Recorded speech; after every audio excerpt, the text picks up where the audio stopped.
Three. Greetings, everyone. Pete Pardo here from Sea of Tranquility. Welcome to another episode of. We're not going to do that today because we're not talking about scary stuff today. The Monsters Den. We are here, and we're going to talk about our favorite Steven Spielberg movies. But we're not picking Jaws. Why are we not picking Jaws, Davey? Because we've talked about it 348,000 times. That's right. And we would all have it probably as number one or number two. So we figure we'll leave Jaws out of this conversation, but we do want to talk about Steven Spielberg because he's got a shit ton of movies and a lot that we really like, and maybe some that we don't like. But we've each picked out our favorite three Steven Spielberg directed films that are not Jaws, and we're going to talk about them here today. Let me introduce everybody before we start. Jamie Lazo is in the house. He's got his bicycle ready to go off covering over the moon, right? We got Craig Kaminsky is here. David Gallagher is here. And Dan Brown is here. We don't have Chris Allo, but we've got his picks. We'll save those for the end. So don't miss that. Don't turn us off before you hear Chris's picks, because he's picked some good ones, as you can imagine. So, yeah. So three films each. Jamie, get us started, my friend. All right, I won't spend too much time on picks two and one, but I wanted to start off with my first pick. I was thinking people talk about that Spielberg magic, especially like in the 70s and 80s. Yeah. And I was thinking, what is it? What contributes to that magic? And I don't have all the ingredients, but I might have picked out a few things here that contribute to that. First of all, John Williams. You need John Williams. That you need that music. His music and Spielberg's direction, they just kind of dance together on film. And he has a way of it's dialogue too. The way he paces the dialogue, it has a Spielberg rhythm to it. It's soft at times. It gets loud at times. It's like albums before the what do you call it? The loudness wars. It's soft when it needs to be soft, loud when it needs to be loud. His use of lighting and shadows, definitely. There could be a light behind someone's head or a shadow, like when Indiana Jones first walks into Marion's bar, you see a shadow, things like that. He has a knack for knowing what images will stick in your head, like this, like the T-Rex, its eyeball going against the car window, and in the pupil shrinks as the light goes into it. Things like that, he knows it's going to stick with you. And exaggerated facial expressions. In E.T., when Elliot sees E.T. comes back to life, he goes like this. His hands go behind his head, and facial expression is a lot like Brody's facial expression when he shoots the shark at the end of Jaws. And you have this in Jaws, you see the water dripping off his chin. In E.T., the hands have to go behind the head, and those little nuances create that magic, because without the water and without the hands, those scenes aren't half of what they turned out to be. So I think that contributes to it. Now, I wanted to make a very, very boring list because, look, my number three, I was thinking, I love me some Jurassic Park. It's the first movie, in the 70s, 80s, and real early 90s when you went to the movies were not that loud. I go see a Marvel movie today in IMAX and I think, holy fuck, this is loud. I'm surprised people don't complain saying this is like a rock concert these days. Back in the day, before Atmos, before surround sound, it wasn't that loud. And when I saw this for the first time by myself, I went to the movies by myself 30 years ago. I'm still doing. My seat was rumbling when the TX would roar. I'm like, holy shit, I've never experienced this before. And then I went to go see In the Line of Fire the next day in the theater right next to it, same cinema theater right next, and I could hear the line of the T-Rex roaring while I'm watching that movie. I'm like, now that happens all the time. Yeah. That was my first experience with that. That really stuck in my head. So I love me some Jurassic Park. We went to go see it many times. In '94, when it was still playing, we get stoned and go see it, just as a thing to do. So I love it. But, I watched another movie for the second. I just saw it not too long ago. And I was like, you know what? I found a Blu-ray cheap and let me just watch it again. And it's a deeper cut, but it's pretty new. and that is The Fabelmans. And this movie, it went past a lot of people, but I think it's really special. And I wasn't expecting much because I was not a fan of West Side Story, and I went into that theater expecting a lot and got very little. So I was like, the follow-up, whatever. But this movie, man, what's it about? It's about um, being passionate about something and life being a pain in the ass and getting in your way of that passion. It's about being selfish and balancing being selfish with not being a total asshole. You don't want to be a jerk to people, but you're selfish. And it's about surviving on wit instead of just, physical strength. And it's a movie that can be viewed. People in film class could watch this movie and dissect it. And at the same time, it also comes off as like a John Hughes comedy at times. So it could be loved by film snobs, and it could be like a great movie for family night, watching a movie on a Friday night. It works both ways. The last 5 minutes of this movie is probably the most perfect last 5 minutes of any movie I've seen in the past 10 years. The main kid, it's about him, semi-autobiographical. What am I trying to say? Biographical, yes, thank you. It's kind of like Spielberg growing up and wanting to make movies and learning how to make movies. And our friend here, Sammy, is doing that. And at the end, he meets a certain director.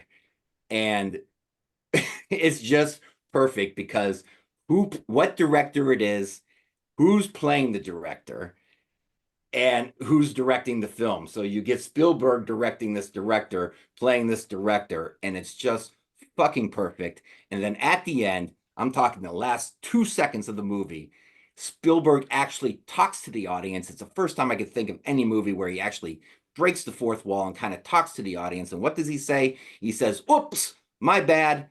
There, I fixed it." And then the movie's over. It's an idea that's so perfect. It's like someone half his age came up with it. So it kind of warms my heart that at like mid-70s, he was able to do this, and makes me excited. It shook off the West Side Story blues, and it makes me excited for what's next.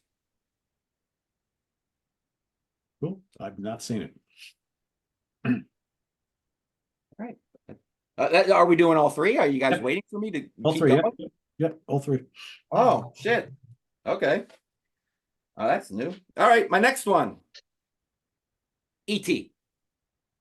I love E.T. If it's a kids movie, then it's the best kids movie ever made. It can be funny, but with Spielberg, nothing's too in your face funny. The humor is always subtle. A lot of the times in this movie, it's funny because you think, that's what I would do. And that's why it's funny. When E.T. sees Yoda on Halloween, now E.T.'s not real, but if E.T. was real, what would happen if he saw Yoda? He would probably think that's a friend of mine that I know. Hence, it's funny. When the kids try to hide E.T. in the closet and make him a stuffed animal, or does E.T. do it on his own? Well, anyways, he's hiding and he puts his face in with the stuffed animals. That's a great idea. If I would have thought of that, I would have done that. That's why it's funny. So he does that a lot in his movies. It's my favorite. It's my favorite score when you're watching the movie. It's not. I have the score on CD, but I don't listen to. I rather listen to Conan the Barbarian or Star Wars or something.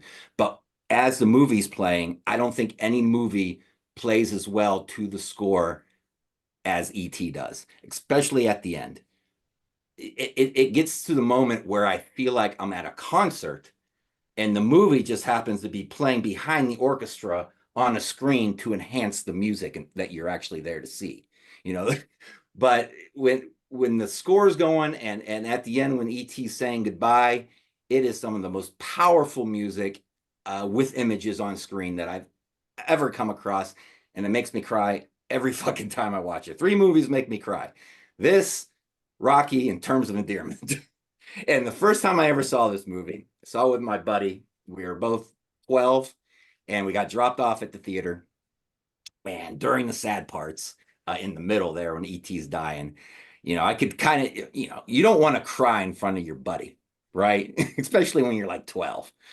And he's sitting there and I'm sitting there and I could kind of feel the sadness in the air. And right in the middle of the sad part, he goes over to me and goes, "Hey, that was pretty funny when he's running around the house, huh?" And going, "Ah." And my mouth said, "Yeah, that was pretty funny." But my brain said, "Yeah, dude, I'm pretty choked up too." I know what you're trying to do, but I'm pretty choked up too. So yeah, E.T. is my number two. And I got like these are 5-star movies, and I am dingy with my stars. 5 stars for that. And my number one was always gonna be my number one. Jaws would be probably my number two. I gotta go with Raiders. Raiders Lost Ark, I think, is a perfect movie of any movie I've ever seen in my life. Maybe I've seen The Last Waltz the most, but when it comes to not like a concert film and just a movie, it's either this, Cuckoo's Nest, or Empire Strikes Back. I'm gonna go with Raiders as I saw it 9 times in the theater. I saw it twice in like a weekend. Um, what ding was that? Um, what was I saying? I saw it 9 times in the theater, so it got a head start right there. Then on VHS, I bought this VHS at McDonald's in 1992, I think. They were selling VHS tapes, and we went in there. I was at Penn State, and I said, "Hey, you want to get a case of beer, and I'll buy this VHS, and we'll go back to your apartment and watch Raiders," and that's what we did. And then Cheerios was giving away DVDs when you had enough proof of purchases, and I bought this movie in weird ways through Cheerios and McDonald's. So I got the DVD, and then I finally got the 4K. But the first time I saw it when my mom took me, I didn't know that was Han Solo, and when I found out, I don't know why I didn't recognize Harrison Ford. And how about that, playing two of the best characters of all time, one guy.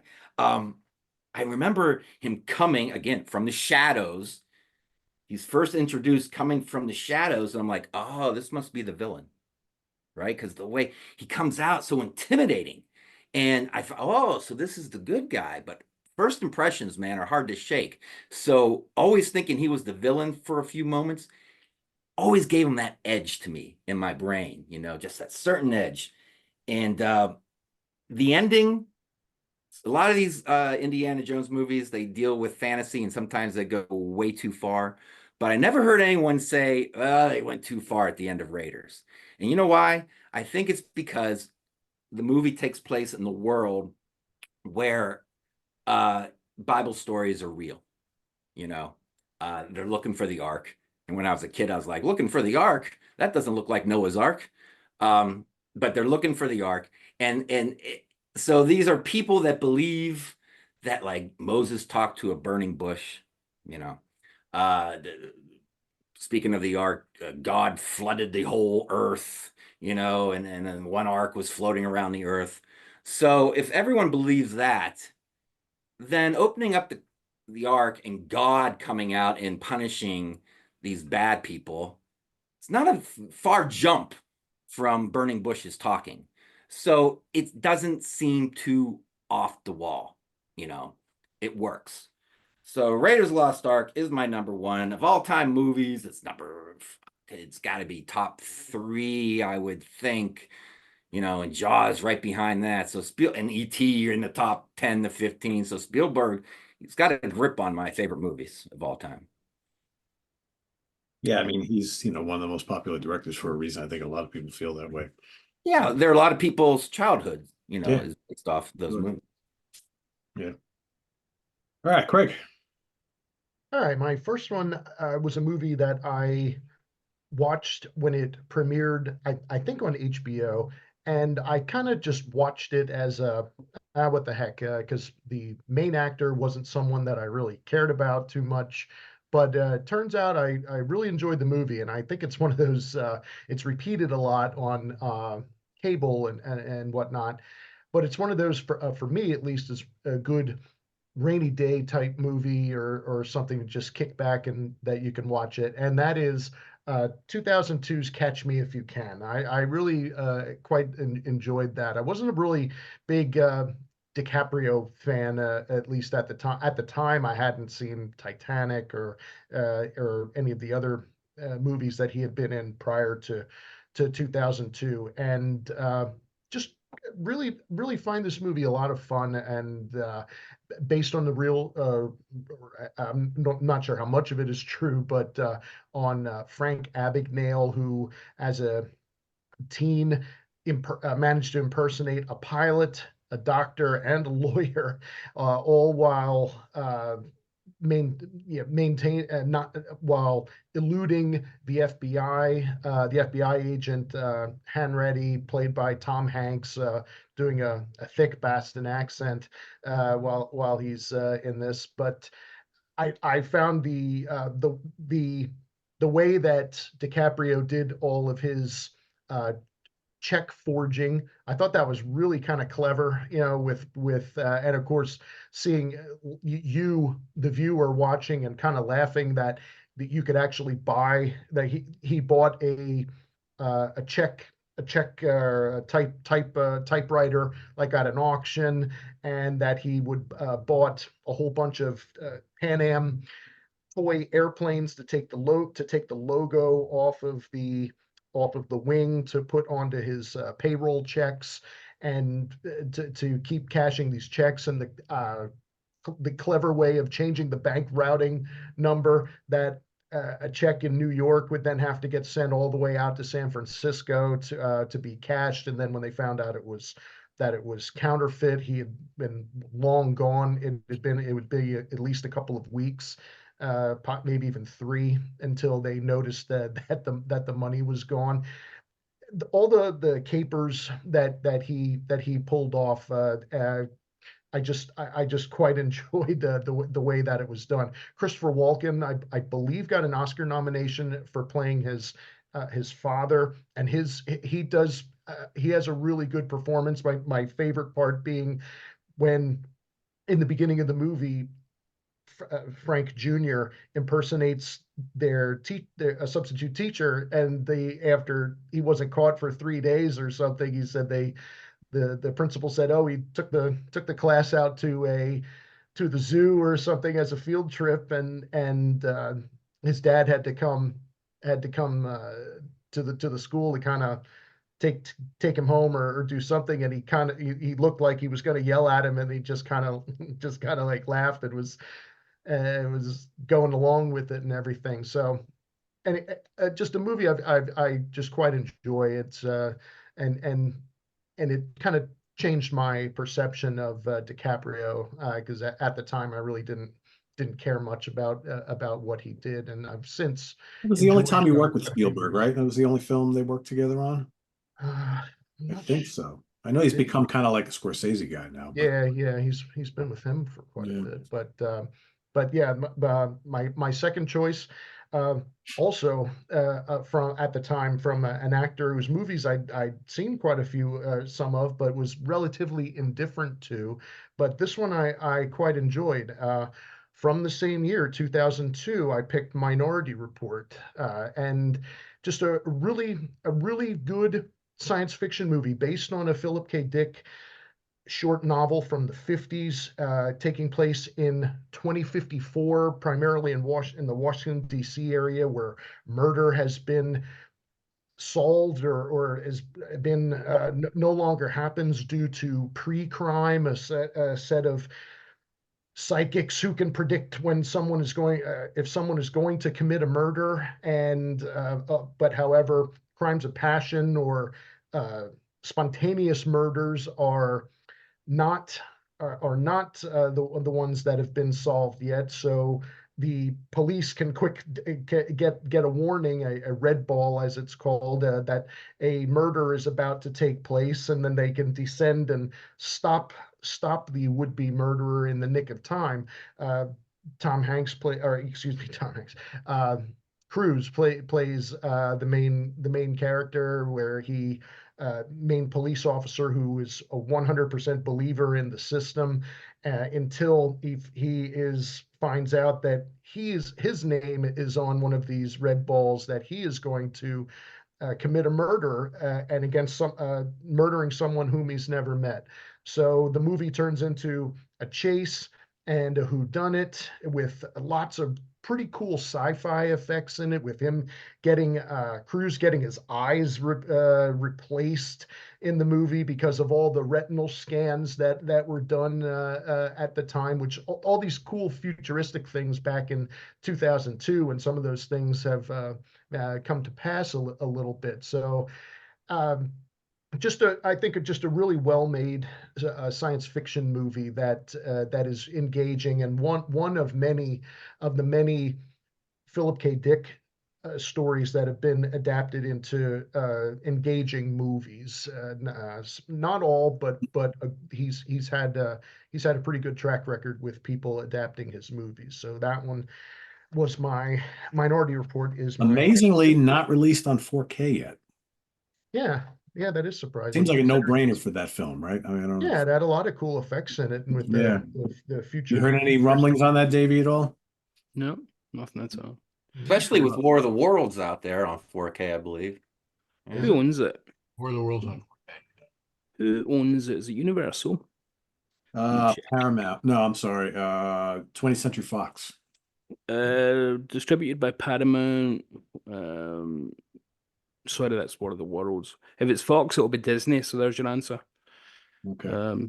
We'll be waiting on Disney to release it. So yeah, that could be a while.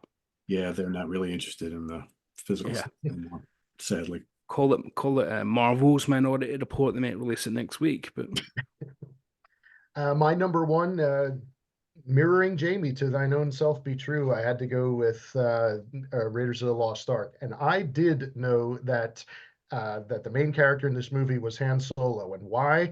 Because I was a member of the Star Wars fan club, and they sent me one of these flyers in one of my newsletters that it gave a short little plot synopsis, and on the very bottom here it says, hitting where is it? Opening in June of 1981.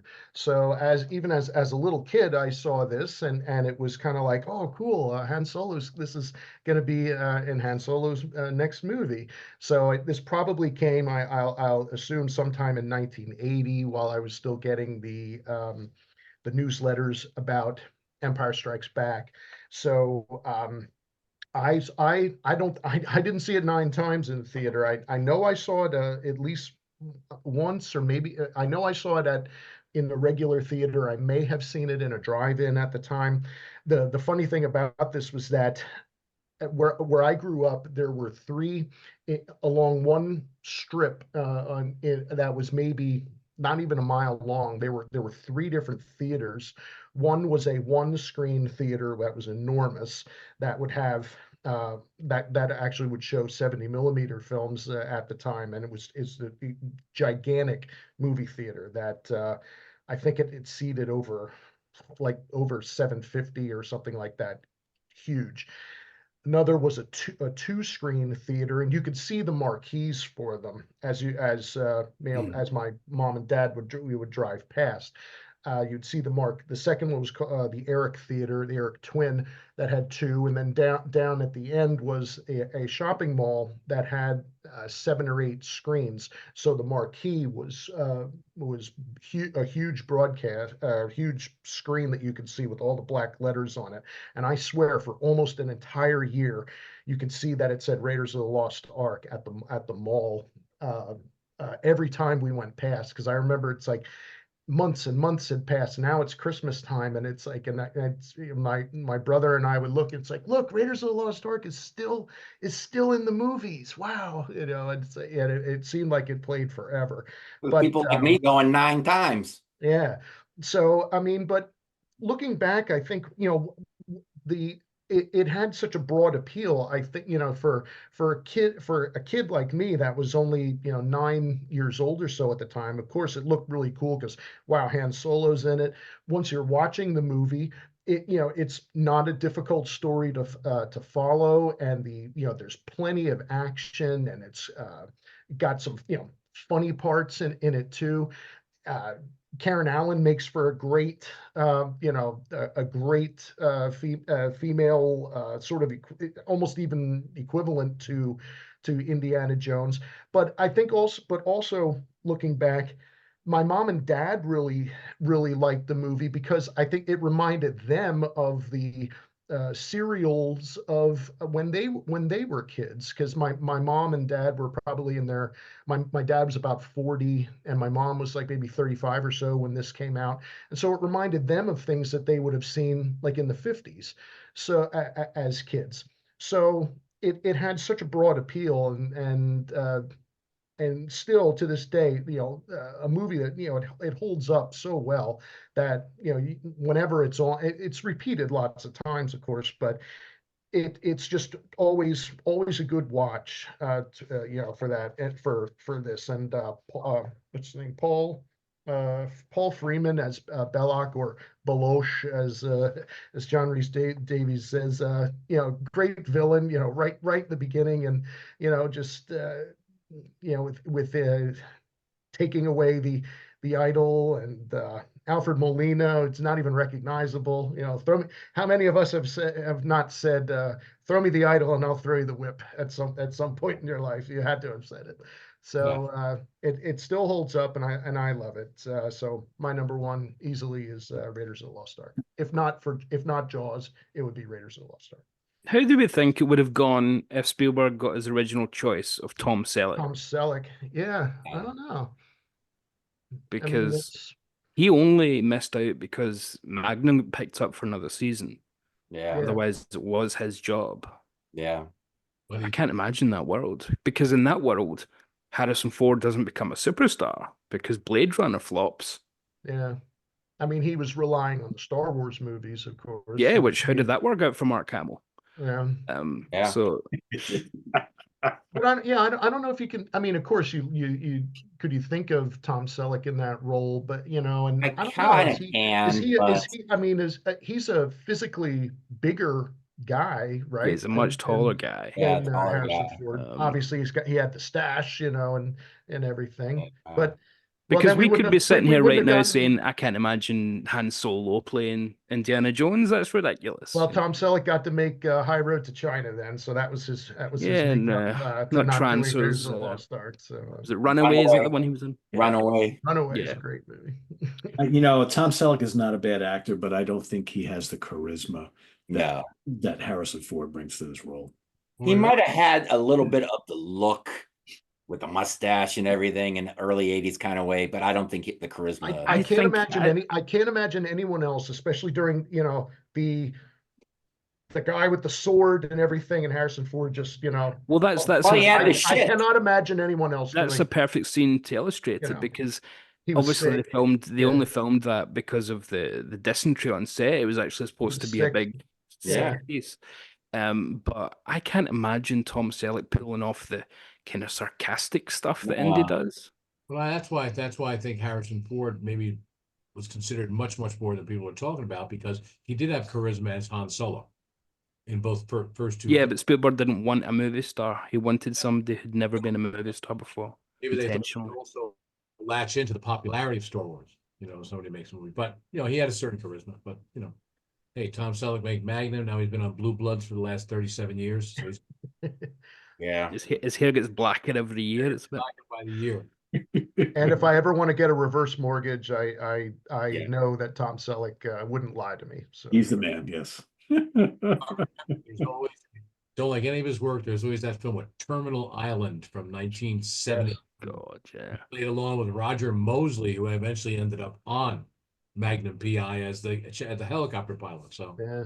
Can I just add though, when I watch Raiders today, when I got the 7.1 and the bass is booming and everything, I still hear some of that dialogue in my 11-year-old brain in that theater with those crappy 1981 speakers in the theater and that echo that was in the theater because the speakers aren't very loud. So everything would echo a little bit in that big room. Sometimes I still hear it from those cheap speakers, because I guess I just saw it so much that way. All right, that's all. All right, Dan, you're three. Okay. So, well, let's see. The first one I'm going to probably bring up is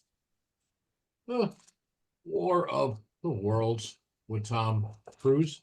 Once again, I mean, we'll stand corrected from one of the last shows where I was talking about the Mummy, and I said thanks, Tom Cruise. But I have to admit, every movie I see Tom Cruise in, I end up leaving entertained. So I can't, no matter how bad the movie is. But War of the Worlds, I really liked, and Spielberg tends to do a lot.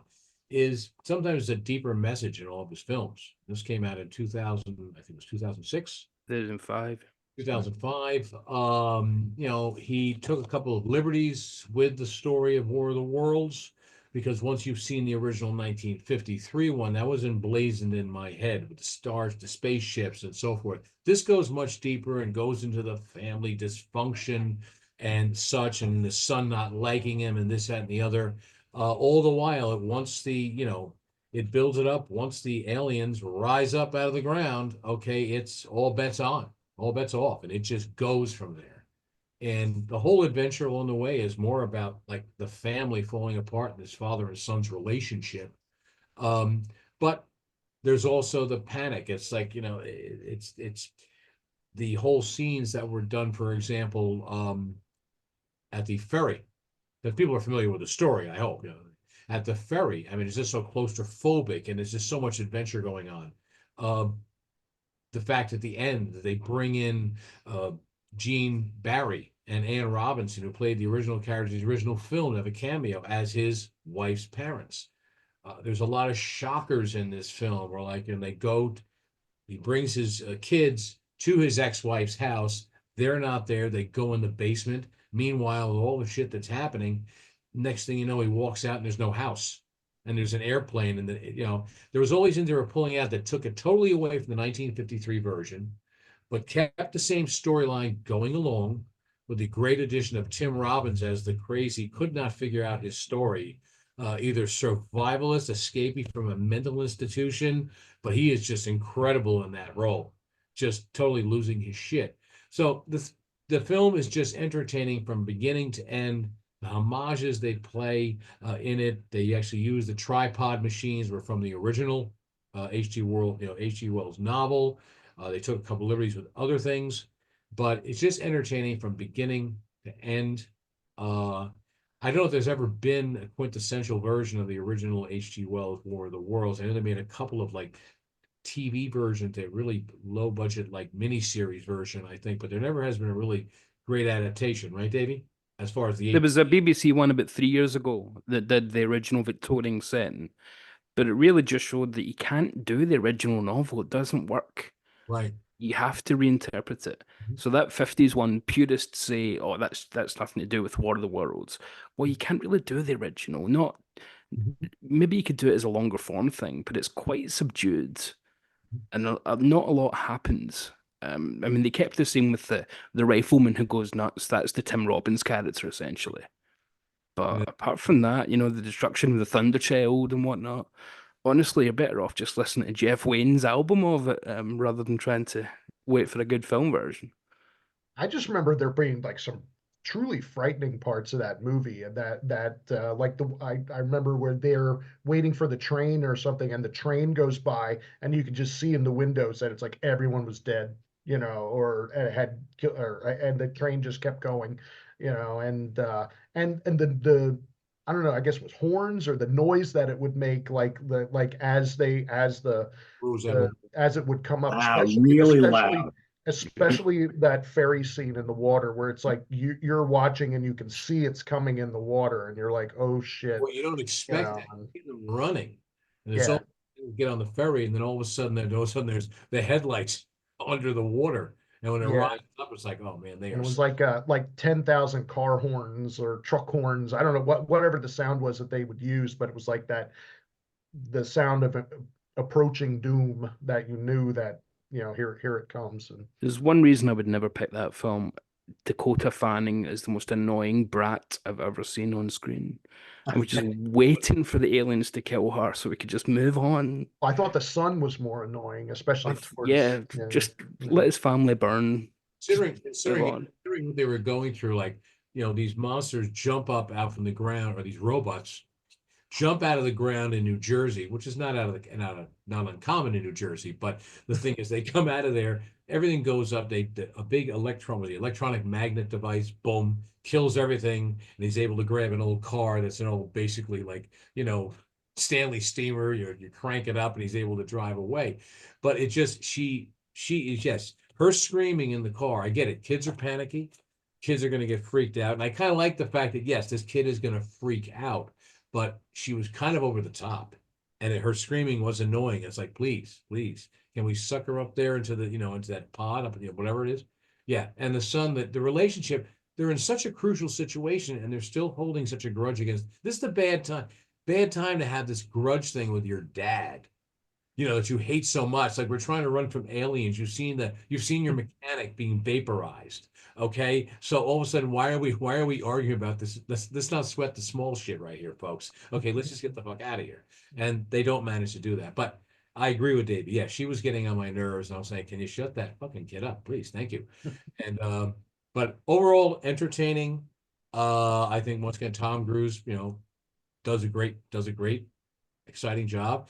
And Spielberg pays homage to old films, but he also has respect and likes to update it. The fact when he's covered with dust, it was actually a comment on him about 9/11, when people were coming back from New York City and they were covered in ash. And that was his homage to that, showing the panic and how insane it is. But overall, very good pick. So I liked it. Second pick, just from a sheer storyline, I think as a war film, and that's going to be Saving Private Ryan. Based somewhat on a true story, as was, after the death of the Sullivan brothers, were all five on one ship that went down and died. The government made an example that no brothers could not be in the same unit. They may be in a war zone, but not in a unit. And all of a sudden it comes along where there is this two Ryan brothers are killed, and they find out there's a third Ryan brother left, and they have to go get him because they could not see, the mother burying three sons on three different locations. So they went to get him.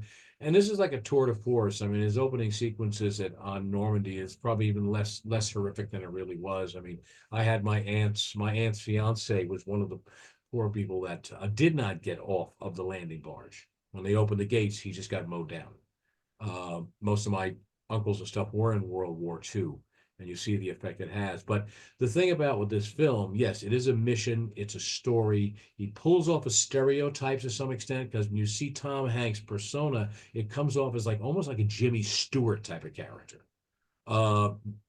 This kind of like homespun type of guy. So Tom Sizemore is the quintessential sergeant sidekick, the guy in charge, the NCO in charge.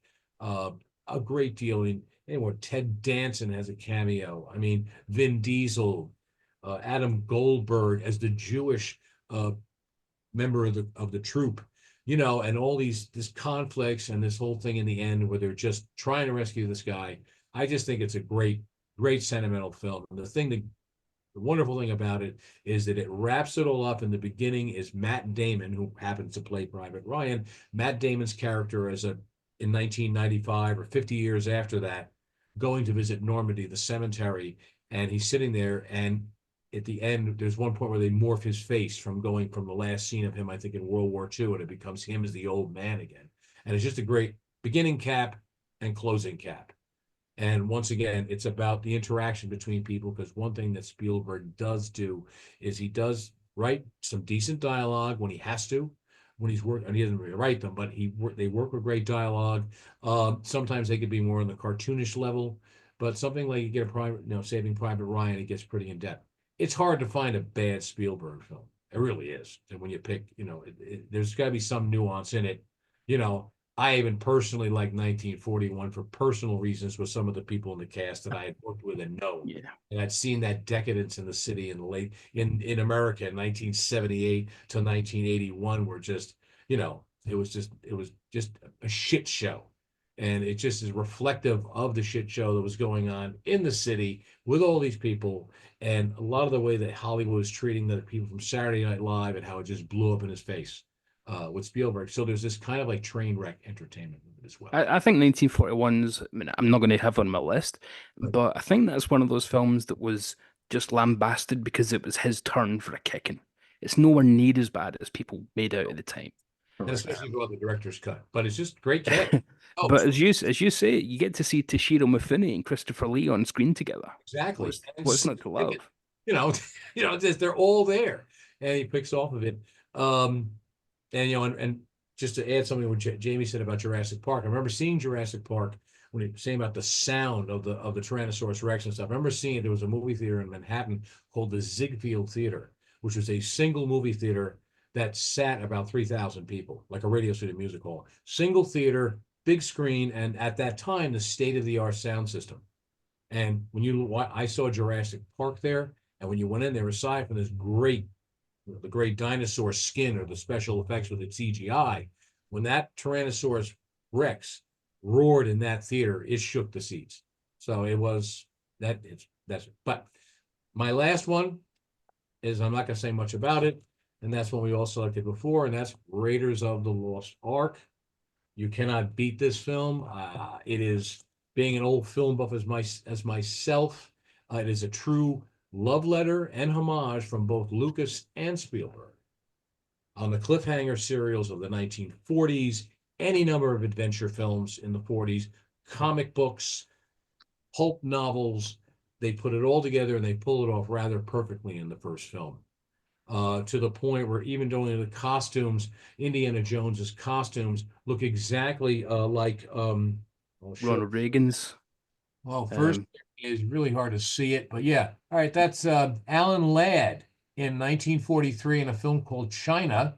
He literally has the fedora, leather jacket. He has combat boots in this, and guess what? His name is Mr. Jones. But Well, you've got Gary Coop, Cary Grant in Only Angels Have Wings. Yes. exactly Yeah. that too. Wears Yep.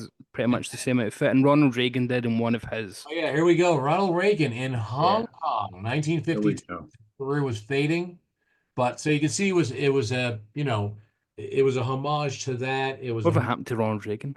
what's that? Whatever happened to him? Oh, Ronald Reagan? Yeah. He became a radio announcer. Oh, he started. I started away. The other thing about Raiders of the Lost Ark, it just hits all the cylinders. I saw it at least 3 times in the movie because that was the only way to see it. It wasn't on television at the time because back in the early days of VHS, 2 things about Raiders of the Lost Ark. Number one, Lucasfilms, whenever they came out with a Star Wars movie, it was not uncommon for it to take a year to a year and a half for you to see that film from the theater on home video or VHS. Lucas, with all of his Star Wars film, there was a 3-year waiting list. Would not put a film out until at least 36 months after the film came out. 3 years. Now, same thing happened with Raiders of the Lost Ark. And one of the interesting facts about Raiders of the Lost Ark is that in the days when it was costing $90 to buy a movie for a VHS copy, okay, Paramount was the first company that brought out films at $39.95. And that what you paid for this VHS pan and scan, no special effects, this and that. It was $39.95, and that was the first one to break that barrier. That, and I think Beverly Hills Cop. But Paramount was first to reduce line, so it got a lot of exposure. Everybody that had a VHS in those days went out and bought a Raiders of the Lost Ark because you could buy a movie for $40, which would be a bargain at that point, and especially a big blockbuster.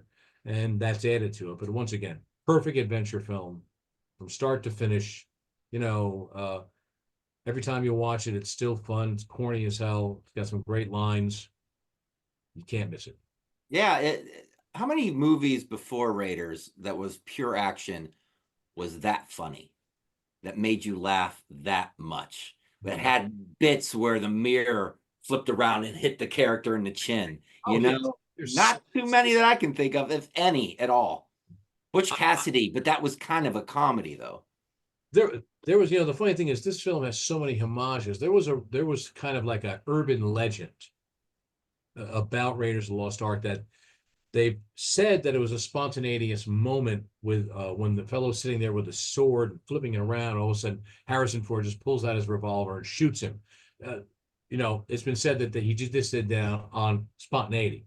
I heard that he had the shits. So they all had the shits because Yeah, the stomach was bothering him, so they had to just get it over with. But bad dates. I have not been able to find it, but the urban myth was that there was like some really inexpensive Italian action film or adventurous film like this somewhere that had a similar scene in it. I've never been able to find it. I don't know what the name is, but like I said, it could be an urban myth. But touching on one more thing with Spielberg that Jamie had talked about E.T., and I know David could probably attest to this.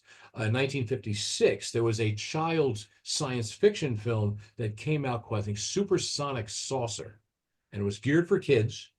And they literally have a little alien that these kids meet. It's a horrifying little puppet, similar, that they dress up in a blanket, and he's in a bicycle, and they ride him around. It has nothing to do similar to the story of, but like as I said, I think what it is that Spielberg likes to pay homage to the different things he has seen and he has learned from, whether it be a small nuance or Easter eggs before there ever were Easter eggs. And when you do it and you do it tastefully, hey, flattery is the best, or copying is the best form of flattery. So. Right, Davey. So yeah, I mean it's all been pretty much said about Spielberg's merits. I think the reason he's abided for so long is he always keeps the heart of the film at the core, literally at the heart. He doesn't get sidetracked too much. He always, sometimes to his detriment, makes sure he follows the more emotional subplots and things. And sometimes that leads to the most schmaltzy bullshit you will see. I mean, even in Private Ryan, I think that's got one of the most stunning first acts of any film. But then in the second and third act, it does become a bit too schmaltzy in places. The speeches become a bit too, come on, this is Hollywood script writing. But then he's really trying to do Frank Capra, isn't he? He's really trying to, as Dan said, you'd cast Jimmy Stewart in the Tom Hanks role because it's a Frank Capra version of a war movie. Just like you would have a John Ford version of something, or other inspirations on him are numerous and plentiful. From Kurosawa was an influence on that whole generation. By the way, we shouldn't forget Philip Kaufman for Raiders of the Lost Ark. People often forget he was one of the co-creators of that as well, not just Lucas and Spielberg. I love Philip Kaufman's films with Body Snatchers, and then The Right Stuff's one of my favorite space films of all time. But yeah, Spielberg, I've got a difficult relationship with some of his films because I do see a lot of the more saccharine moments as a big negative, and some of them he would just give over to the saccharine far too much. Even in films that I did love as a kid, we mentioned Hook before we came on the air. There's so much schmaltz in that you'd have a diabetic coma if you tried to take it remotely seriously. But it's great for Dustin Hoffman's part. So there's always these little parts you can take away from Spielberg films. Number 3 for me is going to be one of his early films, and I rewatched it to make sure I wasn't making hipster douchebag choice. But it's Sugarland Express with Goldie Hawn and William Atherton. I love William Atherton, and it's so great to see him before he got typecast in the 1980s in Ghostbusters and Die Hard as the quintessential, what is it that you do, Dr. Vickman, the 80s yuppie. But here he is as Clovis, a redneck who's been jumped out of prison by Goldie Hawn, his girlfriend. And it's essentially Spielberg's exploitation film. I mean, Duel obviously has elements of that as well, which was a theatrical film in Europe and it was a TV film over there originally. But it's Spielberg before Jaws, just before Jaws, so you can kind of see him fitting into the new Hollywood. So it fits in more with Peter Bogdanovich's films than it does with where he'd go in literally one film's time. So it's interesting to see the different Steven Spielberg before he's got the pull or the sway to really make his own stamp, but you can still see all the threads here. The relationship between the two outlaws who are on the run It's a very simple story. Two outlaws on the run kidnap a highway patrolman and want to get back to their baby who's been given up for foster care and take the baby back. But they're both idiots, so they think that they're just going to get to take the baby and walk away. But it's filled with great character actors. Ben Johnson is the police captain in it. Again, Peter Bogdanovich, regular. He was with John Ford way back in the 40s. So again, the influences are all over the place. Mighty Joe Young. Yeah, who worked for decades and decades and always looked ancient. He was one of those kind of actors, the great face. He looked like Monument Valley was on his face. But yeah, it's Goldie Hawn here becomes a real superstar. You can see it. She'd already been on what was the show she was on? Laughing? Laughing.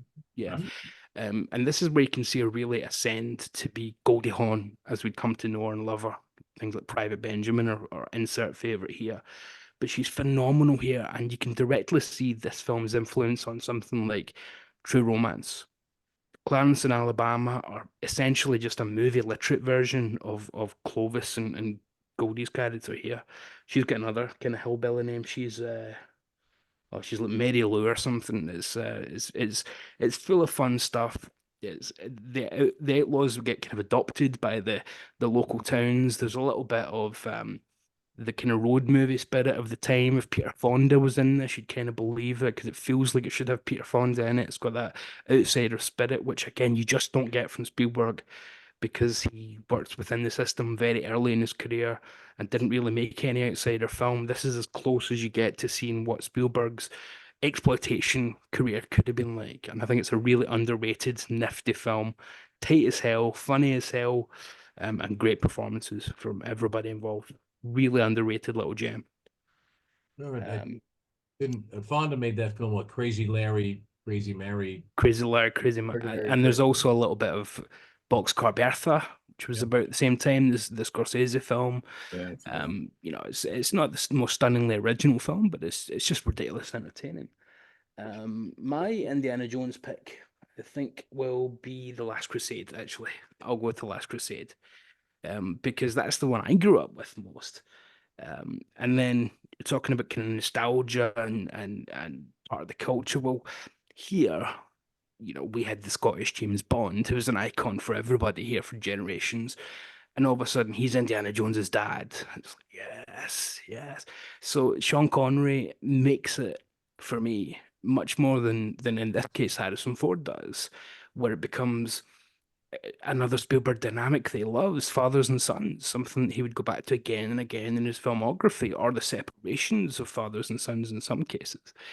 And in this case, it's the respect that they have for each other as professionals, but the distance between them as father and son. Henry Jones Sr., Henry Jones Jr., but they couldn't be more unalike on the face of it, but more alike when it comes down to the nitty-gritty, when it comes to, as Henry Sr. says, battling the forces of evil. The search for the Grail is not archaeology, it's battling the faces of evil.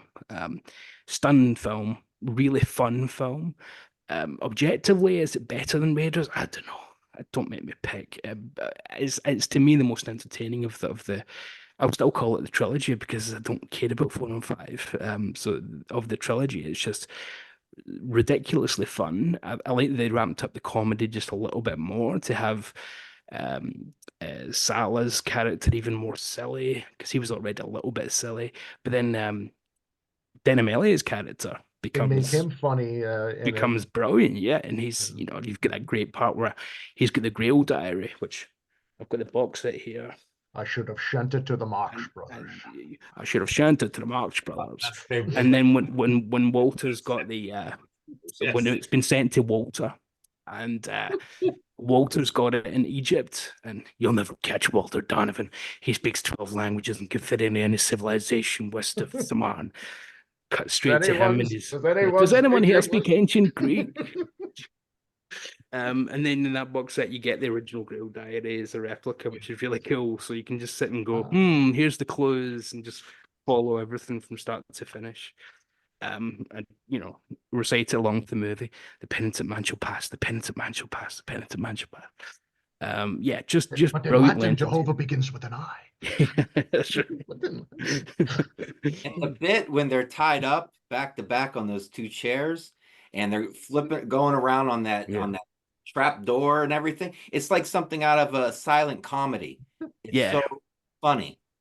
Well, that It's and when brilliant. she's like saying, "Last night was wonderful." Well, yes, yes, it was. And it's Sean Connery has only just been James Bond 6 years earlier. So he kind of throws his vanity away from Never Say Never Again. He's not got a wig or anything. He's got the grey beard. He's completely bald. And he's only 12 years older than Harrison. Yeah, and he looks fucking badass. Still, he's got this glint in his eye. And it's like he's accepted, okay, I'm not that level of star anymore.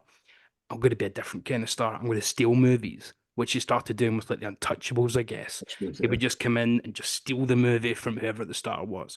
Who the fuck cares about Kevin Costner in the Untouchables? It's all about Sean Connery and Robert De Niro in that film.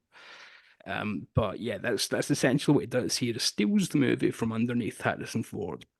Stunning film, and again, Steven Spielberg puts a lot into it that I don't think was there for as much as I like it for the second film, for Temple of Doom, which was a much more George Lucas inspired. He's talked about how it was inspired by his divorce, and he wanted to have the most angry version of Indiana Jones. Just not what people wanted from that character, to be honest. In reality, it's The Empire Strikes Back of the Raiders of the Lost Ark trilogy. It is without the successes of Raiders of Empire, because the Empire, we know from that ending that was always the intent, whereas it feels like it's just a nasty undercurrent to Temple of Doom, which I do like. Hey, you know what, Crystal Skull? You take away the refrigerator, you take away the monkeys, and you got yourself a solid Indiana. And Shia LaBeouf, and we're good. But yeah, I think there's still a lot of problems with it. I mean, who thought the character Kate of Blanchett's not even that great in it. She's just I Yeah, don't know. and She's who almost like thought- the twirling mustache villain in it. And But it's she doesn't have anything to make her villainous. She never does anything like Walter Donovan does and shoots Indiana's dad. She's not a Nazi. She's a Russian hero, as we're told, and she never does anything villainous in the film to let us know we must hate this woman. And then there's the awful character of Mac, Ray Winston's character, who's a double, triple, quadruple agent. Nobody gave a fuck. And I'm sorry and the that beef. Shia LaBeouf is doing a split between two Jeeps, and they're going like 70 miles an hour through the jungle and uncleared forest. Okay, that's when I lost it. I just said, no, this is That didn't have quite the problem with Shia LaBeouf that a lot of people did, but I'm talking about him. No, the whole scene. It could have been Harrison Ford. Doesn't matter. It just was like I don't know. He swings from the trees like Tarzan. James Bond And had just done at the that. very end, it's like, wait, they're aliens? It's like, Yeah. It's like a raft scene. I mean, to me, Doom. there's so many sins in that film. Why would you cast John Hurt not to speak? Sure. What? One last note. As one of the greatest voices of all time, you don't have him speaking during your film? No. Piss off. One So last great bit about the Last Crusade is when they go and they see the Templar Knight who's been watching the Grail for like 800 years or something like this. He had this sigh, really like, oh, thanks. Or he had this like kind of like funny moment. Who doesn't love that line? Is what he chose poorly. Yes. I think they used that in a Pepsi commercial when that movie came out. Yeah. I had a friend send me the meme for that just the other day in a text. It's great. Like anytime anybody does something wrong, just meme it up. He chose poorly. I'll throw in an honourable just because I pulled it down from the shelf as well. Of his quote unquote talky, boring ones, of which he's got a lot, I think The Post is probably the worst example of this is just pure boring crap that you might as well read the real book of rather than the Tom Hanks Meryl Streep version, which no. Lincoln is actually a great film. I think that's a tremendous great film. I always think the way to do a film about somebody's life is to just take the most interesting part and just make a film about that, not about their whole life. It's too much. And that's exactly what Spielberg does here. He just takes the few months of trying to get the Emancipation Proclamation passed into law as the 13th Amendment and focuses on that. I think it's a really smart decision. Daniel Day-Lewis is obviously great in it. He won the Oscar. I think he's got more Oscars than any male actor. I think he's won three. Three Yeah. best lead, yeah, man. But it's an ensemble film. There's so many brilliant little performances. Everybody's been in Boardwalk Empire or House of Cards, or everybody's just oh, hey, it's that guy. he looms over it like he does there, but Lincoln's not in pretty much the second half of the film. He just sits and waits for things to happen. He's kind of passive. He's laid out what needs to happen. It's actually a stunning performance. I shouldn't say little. It's a massive budget film, but in terms of comparing it to the Jurassic Parks of the world, it's little. But it makes it epic in terms of the storytelling, and it's a much better version of his more talky films like Amistad, which again is pure emotional manipulation, which is another good reason why John Williams is perfect for him, because John Williams' music is emotional manipulation in a lot of cases. And that's not a bad thing. It kind of tells the audience this is where you should feel happy, sad, roused, scared, etc., etc. My number one, though, Close Encounters of the Third Kind. It's, again, a wonderful film about family until it's not about that anymore, but it's still informed by that. So Spielberg has spoken at length over the years about the changes he would make. And I think the Spielberg that would make this film now doesn't exist. Because he said that if he had to redo it, he would change the ending Yeah. because he would never have Richard Abandon his Dreyfuss family. Yeah. abandon his kids. Mm. Whereas here, there's a sense that we need to make that kind of sacrifice to take our first steps into the universe. We have to put aside the small earth and take our first steps outwards. And any kind of nasal giving, even if it's to do with family, it's going to hold you back. So the people on his journey who he meets who are interested in their own family, what a crime, they get left behind. And it's only Richard Dreyfuss that gets to push forward.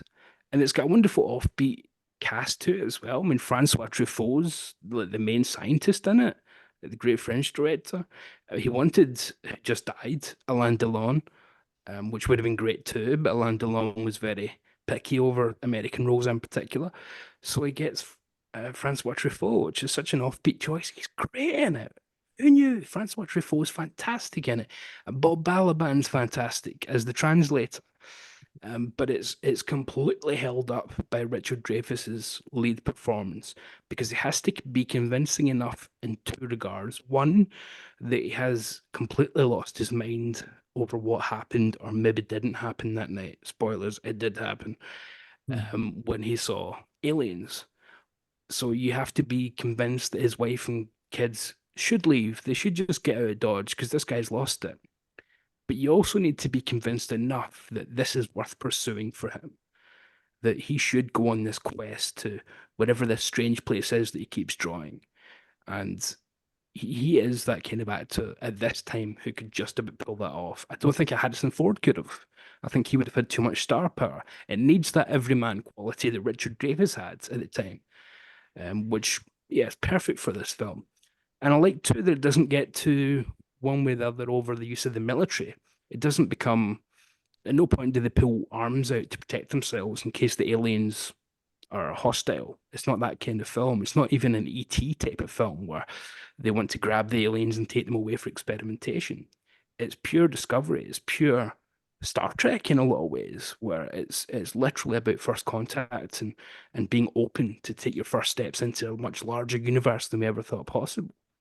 And yeah, just perfect director for that kind of thing, because there is the schmaltz and there is the family ideal, but then he smashes it himself, which I really like, and says, no, we need to split up that dynamic and not look back. You never see the wife and kids again after they leave and they get boarded on a train or a coach, but you never see them again. And Richard Dreyfuss doesn't talk about them again. He just plows forward and kind of makes a new relationship with this lady that he meets along the way, and then makes his own way into the cosmos. Interestingly, he had it in his contract that there would be no sequel because he had been fucked over for Jaws, and he knew that if this film makes money, they will have, Richard Dreyfuss Space Commandant coming back to Earth, and we have to go out there and join the intergalactic space fleet battles. And no, we're not doing that. I'm going to get it in my contract this time. So he did, and he was offered a lot of money to buy him out of that contract, and he refused, which apparently led to E.T.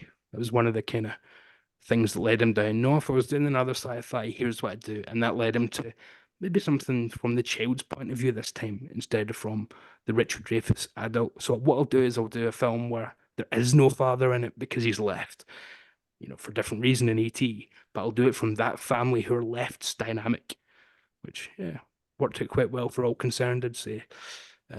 Although, how weird is it that Richard Dreyfuss looks 20 years older than he did in American Graffiti, and it's only 4 years? I know. And then just a couple of years later, to be completely grey-haired with a white moustache. He discovered cocaine. Cocaine's a hell of a drug. I was in jazz, okay. One thing I remember, I mean, Close Encounters came out in 77. I saw that in the movies, at the time, and really loved it and everything. I remember the next year going with the family to see Moonraker in the theater, and at the scene where they use a code to open up a door, Yeah. even as a kid, the entire theater erupted with laughter. They knew exactly what that was from just that. And how funny couple the seconds. two of John Williams' most iconic pieces of music for a guy that's written these great lush orchestral scores are just do do do do do and da da da da da da da da da da. So he's written these wonderful, majestic, big suites, but he can just do something with 5 notes or 2 notes in the case of Jaws, and just make you go. And I also remember I had the Mad Magazine version of Close Encounters, and I just remember there's a funny part where Richard Dreyfuss says to his family, "It's like, well, I've got to go back out tonight to see if I can find those spaceships." And it's like, why do you want to go back out there?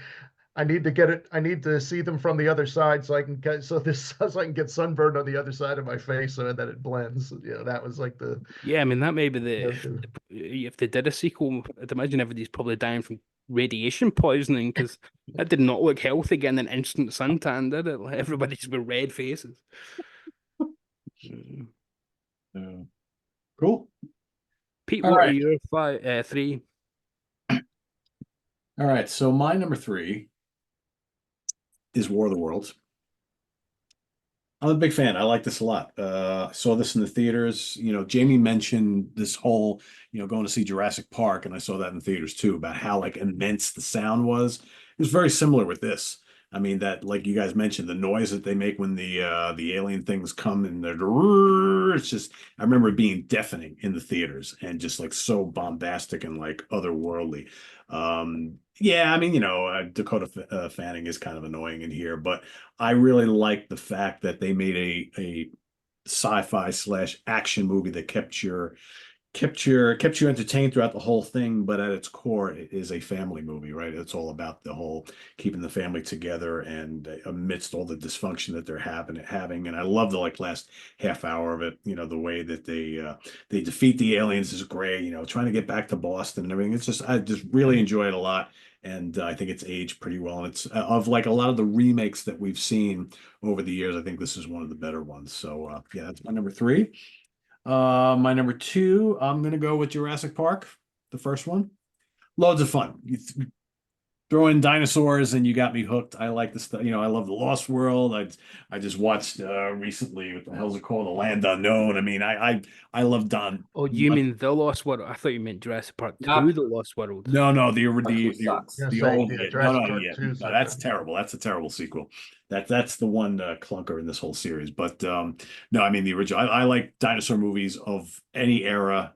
To me, they're great, and I think at the time, I mean Jurassic Park was a pretty groundbreaking movie. I mean, using effects that we hadn't ever seen before, and just bringing dinosaurs to life. I mean, I grew up with Ray Harryhausen and whatnot, and Willis O'Brien, right? So this was like totally like, wow, this is pretty intense. This is pretty different. So I'll always have a special place in my heart for Jurassic Park, and the cast is good. It's loads of fun, and it spawned a whole shit ton of sequels, of which, like we said, the second one is clearly the worst, but there's other good ones in the I series. don't know. Some of those later Jurassic World ones are fucking awful as well. I like 3. I think 3 is the second best Jurassic Park Yeah, movie. three's kind of. It's a tight movie. It's like an hour and a half in. Yeah. Yeah, and it's also got some weird shit, like Alan seeing the raptor talking to him, going like, "Hello, Alan." It's like, what the fuck is that? And who directed that? Was it Joe Johnston? Joe Number John. 3. Yeah. Yeah. I will say, after Jurassic Park came out, for like 15 years, I would say, why does CGI look so crappy in every movie? Yeah. Why is Jurassic Park still the best? Well, that's 15, 20 years later. I don't think it got better until the first Planet of the Apes. And then I got wowed again. well, that's when Starship Troopers, I thought, had really good. Yeah, it starts. Then, Yeah, that was Lord, in Lord of the 97. Rings. Yeah. Yeah. But Jurassic Park, that was the thing that really kicked off ILM, Yeah. Industrial Light and Magic. This is what really gave them the big boost to go from there. Even Especially the dinosaurs obviously look great, but even when they would show like them like eating tree branches, it's like, wow, that looked like it was it was a real animal. I mean, it looked really cool. And they knew how to use light in that film perfectly. When that T-Rex is chasing them, the must go faster, must go faster. That is such a tense scene, and it's made better because of the light. It's almost like a slasher film, the way it's shot, a good slasher film, where you're just seeing glimpses of the dinosaur almost like just with the beam shone on it, and it's great. But I wish that last fight scene would have went a little bit longer with the T-Rex versus the 2 Velociraptors. Oh, that's great. I wish The that whole would have last went scene a is little great. bit longer. And Yeah. it is cool at the end. Then that banner falls down, of course, right when the T-Rex is roaring. And if I'm not mistaken, that same T-Rex has been in every subsequent film, correct? Yeah, they usually in use Jurassic World. Yeah, they use it now as like cannon fodder to show like how much bigger our new monster is. Like, oh, you thought that was impressive? Here it is getting eaten in half a second by the whatever it is in the new ones. But yeah, No, but I think that original T-Rex that fought the 2 raptors in the first film, I think I same think T-Rex appears in all the movies, correct? I think well, so. they should Think recruit so. him for the You Avengers. always see one with a bunch of scars on him and such like that, so he's kind of beat up like a junkyard dog. But Maybe they use the same model. just a thought. What's your number 1, Pete? My number 1. It's not often I go see a movie in the theater and I walk out and get to my car and literally break down because of the emotional heaviness of what I just witnessed. But that's exactly what happened to me the first time I saw Saving Private Ryan. I just absolutely love this movie. The first half hour is just like, I mean, one of the greatest opening montages of any movie ever, that just like throws you right in the pit of battle, as they're coming off the boats onto the beach and just getting slaughtered left and right and trying to make their way up. I mean, it's just absolutely amazing. And I love the whole journey of the film. To me, I mean, it's just got such a great ensemble cast, and big stars pop up everywhere you look, and the ending to me is just so emotional. There's great battles throughout the whole thing, and I just love it. It's one of my favorite war movies ever, and I like a lot of war movies, but there's something about this one that just gets me every time, and it looks amazing in 4K, by the way. So yeah, that's my number 1. The first time I remember being really conscious of great surround sound in the cinema, where when a bullet came from over there, it felt like it was coming from over there and finishing over here. It just went whoosh, right over the head. It made you feel like you Edifying. were down there in the water on the beach with them, right? Totally immersive, yeah. It's the first time I really remember that film. Because before that, they did have a lot of films that, yeah, maybe they played it in stereo or whatnot, but that was the first time it felt like they really mastered that technology as well to make you really feel like you were in the trenches or on the beach, as it were. I remember in the 90s, I had to go see these movies like that the weekend it came out, because there's a chance the next week it would get moved down the hall to a smaller theater where there was no surround sound. You just had your stereo, and then the next big movie came into the surround sound theater. Yeah. That was one of the first. Private Ryan was I bought on DVD at the time without having seen it, because so many people said how good it was, and like Pete said, how the sound and picture quality of it was so good, and even on DVD with 5.1 surround, it sounded great. I think too. I think Saving Private Ryan also was very influential to a lot of modern filmmakers to go and try and make war movies again and really like up their game a bit, because you had like The Thin Red Line, and you had a lot of these other films that came out afterwards. I think that was the same year. Was it the same year? Yeah, because that was Terrence Malick, 98. Yeah, so that'd be the same year. Same year. But I think Black Hawk Down, would certainly be one that you don't get without Private Ryan. Right, for sure. You have others around the same time. You had like Hamburger Hill and the Oliver Stone film, and so Platoon was early, yeah. Full Metal Jacket was 88, Yeah, I 87. think that's all started with Platoon.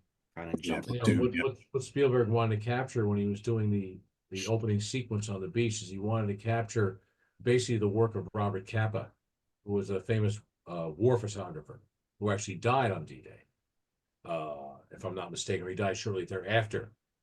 But his kind of style of photography and being in the middle of it, he wanted to capture the kind of like the spastic kinetic energy of what was going on. So, yeah, and the brutality of it, right? Because I mean, Yeah. it's like you go a lot of like war films in like the 50s and 60s, at the time were like, oh, brutal war violence, and the fellow walking around looking for his arm.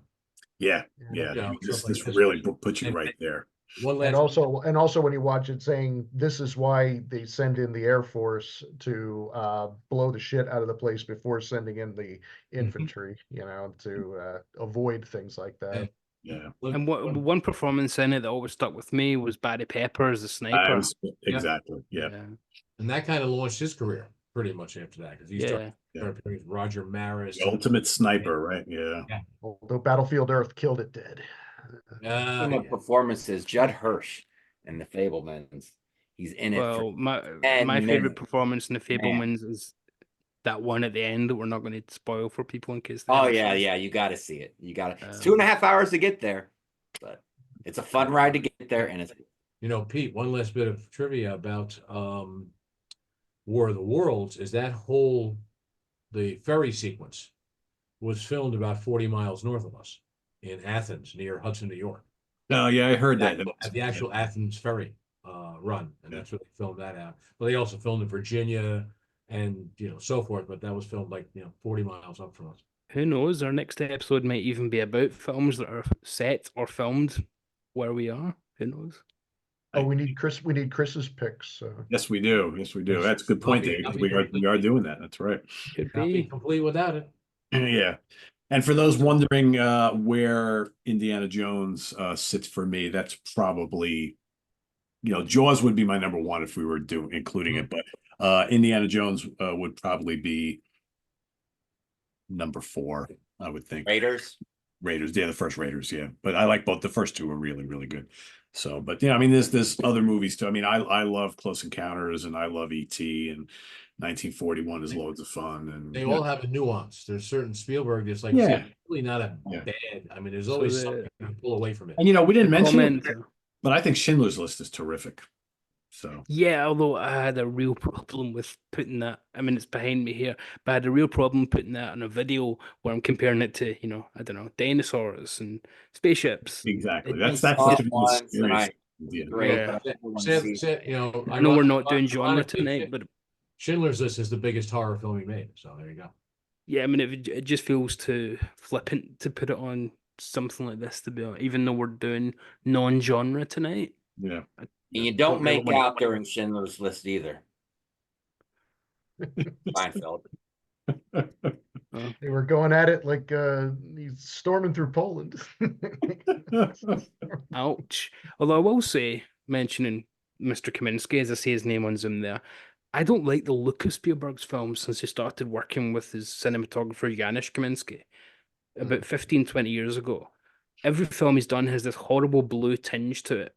Minority Report has that. Yeah, I don't like it. That's a very Janusz Kaminski thing, where his films have got this horrible blue saturation, occasionally a sepia saturation. I don't like it. So, Spielberg, if you're out there, Who was the I'll, original? I'll bring it up with him next time. yeah, we in the next together film for a family reunion, reunion. tell your Uncle Janusz to fuck off. Sorry. Lincoln is a pretty Who brown. was the original cinematographer for a number of years? Spielberg. Who was his original cinematographer? He did work with Laszlo Kovacs. Thank you. That's it. Last one. We've got Laszlo and the Kaminsky, so yeah, here you go.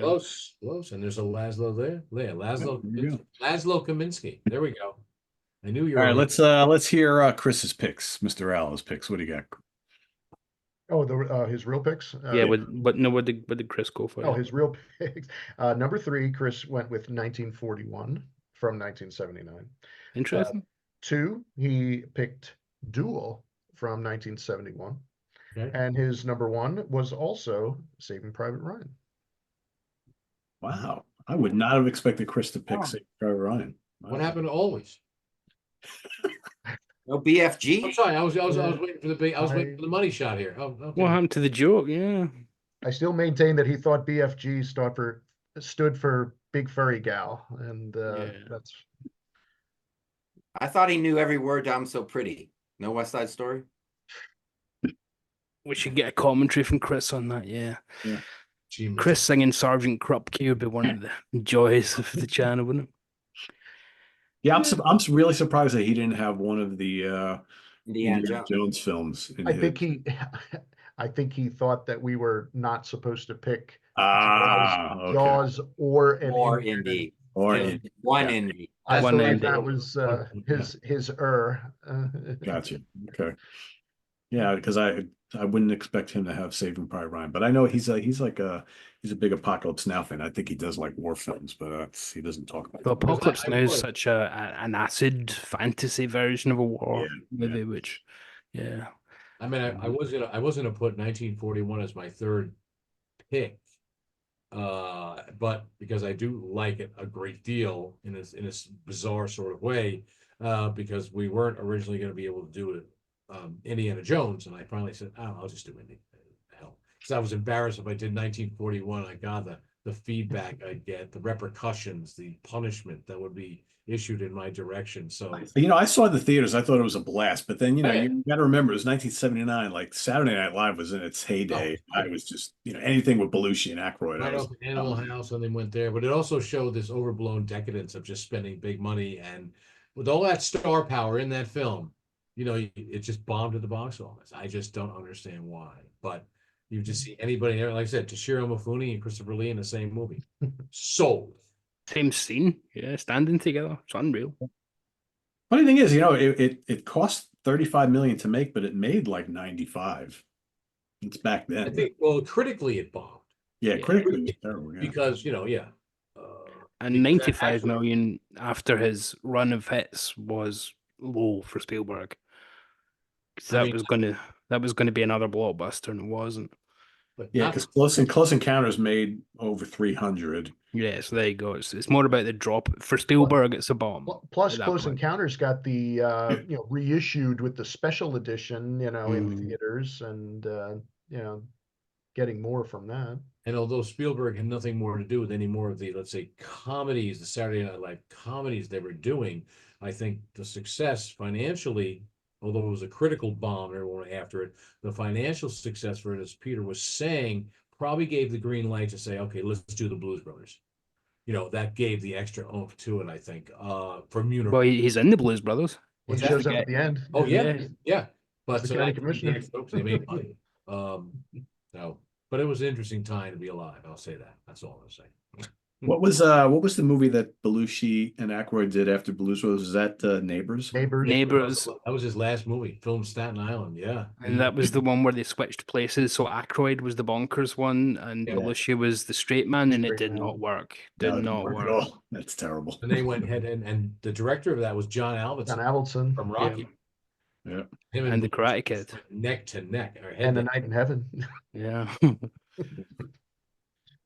Oh boy. All right. So there you have it, everybody. Our favorite Steven Spielberg films, not including Jaws, because we all love Jaws and we've talked about Jaws a million times. So, but if you would like to include Jaws in your ranking down in the comments below, feel free to do that. But let's see what everybody picks. Put them down in the comments down there, down below, Dan, somewhere down below I'm in the up on basement. top. In the basement there. Craig's shoulder. Right? Yeah, there you go.